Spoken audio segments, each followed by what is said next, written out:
Paula Hawkes, and we're here in my kitchen again, or if this is the first one you're seeing, this is the Hawkes kitchen where Stephen and I have been eating dinners and lunches and all that for the past 38 years and making a number of the things for wine club dinners. And what I'm making today as part of our Thanksgiving dinner is corn pudding. The recipe has been on the website and we served it as part of the dinner at the Pyramid.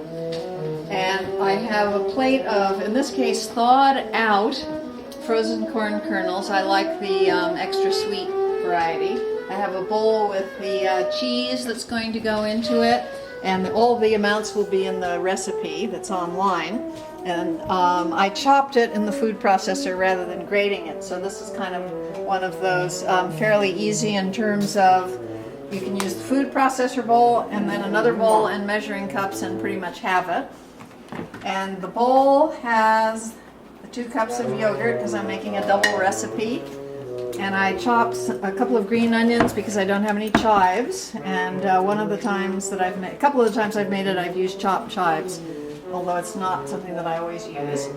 And then we'll have some seasonings, and here's the cornmeal that also goes in there. And I probably mentioned in the recipe that I really like Bob's red mill cornmeal because it's whole grain, has a really nice texture, and the whole corn flavor. So the step after putting the eggs in the food processor is to put half of the corn kernels either fresh cut off the cob or frozen thawed out. I think I'm actually going to use my hand for this because it's easier. So those go in the food processor with the eggs, and then the oil, and I'm using corn oil because that's sort of my standard when I'm not using olive oil, goes in with this mixture because this becomes the sort of liquid for the rest of it. And I run this. That is pureed the corn and made a mixture there. So the next step with the yogurt is stir in cornmeal, the rest of the corn kernels, and the cheese will also go in here. And this is a mixture of cheddar, sharp white cheddar, and Monterey Jack. And that's my dog choking in the background. And my husband playing the saxophone, which he pretty much always does if he possibly can at this time of day. And then in the background here we have a bottle of Hawkes Merlot, which I like as a general purpose food wine. It's a very nice, as if you've ever caught me in the tasting room, I've said, more sort of classic Bordeaux style as opposed to our Cabernet, which is in the more big California red Cabernet style.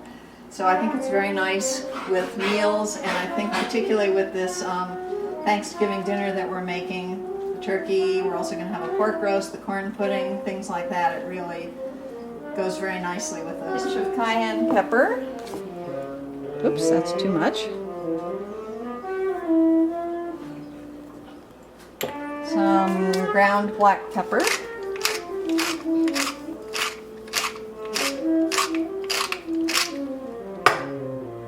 And be right back. Some salt. Cheese, if you use sharp cheddar, has quite a bit of salt, but because you're using all these other things, you want to add a little more salt.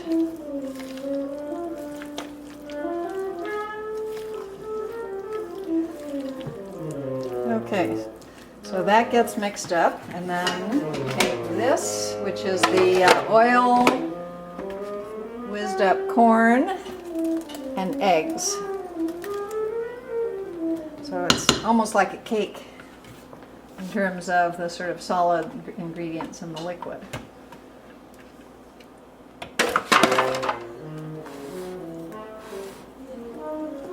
It's about right. So that's what it looks like now. A single recipe fits nicely in a souffle dish or an 8-inch square pan. Since I've made a double recipe, I am putting it in this rectangular pan. And depending on size of the pan, the depth of the pan, all of that, it's not exact timing for how long it has to be in the oven. But you want to make sure that the top browns a bit, but that you don't overcook it. It should be just barely set, but you don't want it dried out. There it is, ready to go in the oven. It's going in at 375, and it'll take about 40 minutes.